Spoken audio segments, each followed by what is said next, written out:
재건축 안전진단 비용을 자치구에서 우선 지원하도록 서울시 조례가 개정됐죠. 목동 아파트 등 재건축 단지들의 사업의 속도가 탄력이 붙을 것으로 보이는데요. 네, 오늘 이 시간에는 해당 개정안을 발의한 최재란 서울시 의원을 모시고 관련 이야기 자세히 나눠보겠습니다. 안녕하십니까? 예, 안녕하세요. 네, 안녕하세요. 네, 어서 오십시오. 자, 이번 서울시의회 임시회에서 의원님께서 발의하신 도시 주거환경 정비 조례안이 개정됐습니다. 비용에 관한 이제 얘기인 건데요.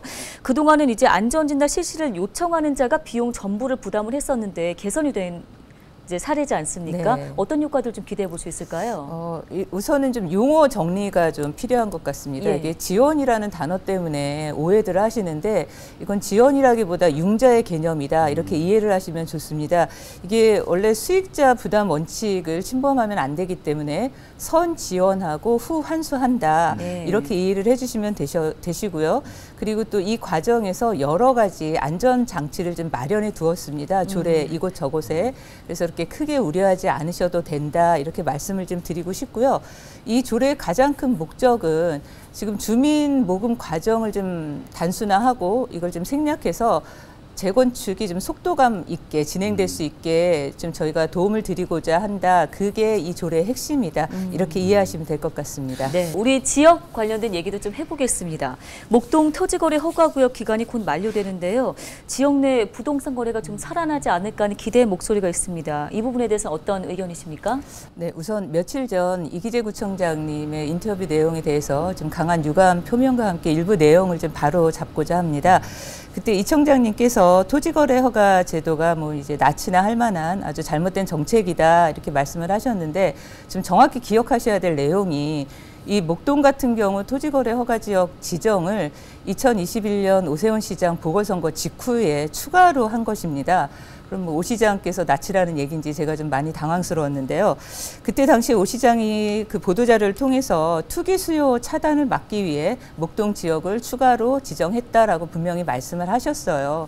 그래서 우리 양천구의 수장 되시는 분께서 이렇게 좀 잘못된 정보를 전달하셔서 제가 놀랐는데 아마 좀 기억에 순서에 오류가 있지 않으셨나 싶습니다. 그래서 그 내용을 좀 바로 잡아드리고자 그 말씀을 잠깐 드리고요. 네. 토지거래 허가구역은 많은 부동산 정책 중에서 초강력 규제에 해당한다라고 말씀을 드릴 수 있습니다. 근데 이미 2021년에 오 시장께서 토지거래 허가 추가 지정을 뭐 우리 목동뿐만 아니라 강남 송파했을 때 이미 효과에 대해서 이렇게 보장받을 수 없다라는 평가를 이미 받은 상태입니다. 그래서 집값 안정에 대한 우려를 자꾸 말씀을 하시는데 우리 양천구 같은 경우는 이미 재건축을 앞두고 있기 때문에 집값이 상승이 된다거나 혹은 하락이 될 만한 그런 요인이 없다라고 보여집니다. 그래서 집값에 대한 우려는 좀 내려놓으시면 좋겠다 그 말씀을 드리고 이렇게 변동이 없는 시장임에도 불구하고 이미 1년 연장됐고 지금 아무래도 분위기상 1년 더 연장될 거라는 우려가 좀 있습니다. 그래서 이 부분에 대해서 서울시에서 좀 잘 검토하셔서 재건축을 앞두고 있는 상황에서 또 집값이 안정돼 있는 바로 지금이 토지거래 허가 제도 구역 지정은 좀 바로 해제해야 된다라고 이렇게 좀 말씀을 드리고 싶습니다. 네, 잘 알겠습니다. 자, 그러면 이 외에도 또 지금 눈여겨보고 계시는 우리 지역의 현안들 어떤 것들이 있을까요? 사실 우리 양천구에는 아파트만 있는 것은 아닙니다. 예, 저층 주거단지 지역도 있고 좀 많이 노후화된 주거 지역이 많이 있어요. 그래서 좀 우리 갑을 지역의 균형 발전을 위해서 계속 두루 살펴보겠다 이 말씀을 좀 드리고 싶고요. 네. 그 대신에 또 아주 핵심적인 지금 저희가 꼭 해결해야 될 현안들이 있습니다. 우선 목동 1, 2, 3단지 종상향 문제입니다. 이건 주민들께서 정말 억울한 상황에 이렇게 형평성에 문제가 있는 그런 지정이었기 때문에 제가 서울시에서 끝까지 이 해결을 위해서 꼭 애쓰겠다 이 약속을 좀 드리겠고요. 네. 그리고 지금 또 하나 우리가 주목해야 될 것이 목동선하고 강북 횡단선입니다. 지금 지난 시정 질문 때 오 시장께서 적자를 핑계로 좀 엉덩이를 뒤로 많이 빼셨어요. 근데 오 시장께 제가 5분 발언을 통해서도 지적을 했지만 우리 양천구 목동 지구단위 계획 같은 경우는 교통영향평가를 이미 마쳤단 말입니다. 근데 그 교통영향평가 안에 보면 이 도시철도 계획이 반영이 되었어요. 근데 이 지구단위 계획을 그럼 다시 하라는 얘기인가? 교통영향평가를 다시 하라는 얘기인가? 그래서 제가 이 목동선, 강북 횡단선 등 도시철도 계획을 꼭 계획대로 실천하셔야 된다라고 말씀을 했습니다. 이 부분에 대해서도 제가 놓치지 않고 꼼꼼히 좀 챙겨봐야 되는 이유가 지금 저희 양천구 목동 같은 경우는 약 2만 6천 세대가 넘거든요. 근데 재건축을 마치게 되면 5만 세대가 넘어갑니다.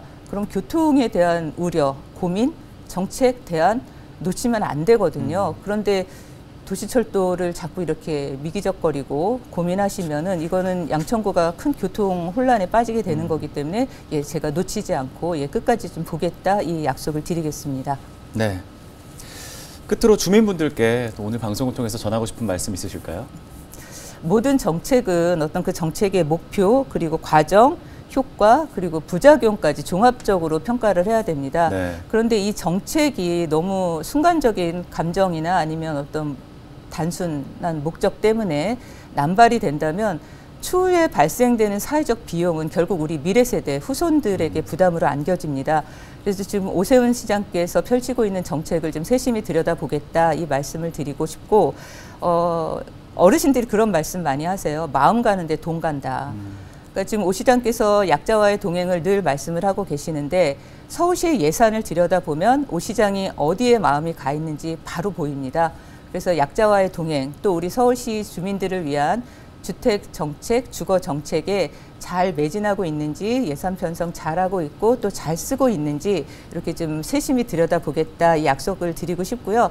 그리고 무엇보다 시민들께서 저를 시의원으로 뽑아주셨을 때는 일 잘하라고 뽑아주신 거라고 생각을 합니다. 그래서 일 잘하고 또 일이 되게 하는 그런 시의원이 되겠다 이렇게 약속을 드리고 싶습니다. 네. 네, 잘 알겠습니다. 오늘 말씀은 그럼 여기까지 듣는 걸로 하겠습니다. 지금까지 서울시의회 최재란 의원과 함께했습니다. 고맙습니다. 고맙습니다. 고맙습니다.